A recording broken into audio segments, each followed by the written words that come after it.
masti.in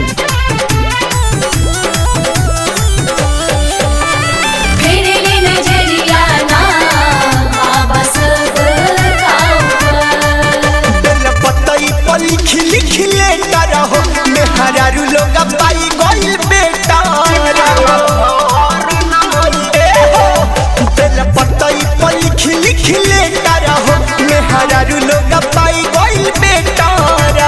कहे में भोला दानी से कहे में भोला दानी से कोनो डर नहीं खे असुमिल जाइयो करो जे करला भरा नहीं खे असुमिल जाइयो करो जे करला भरा नहीं खे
masti.in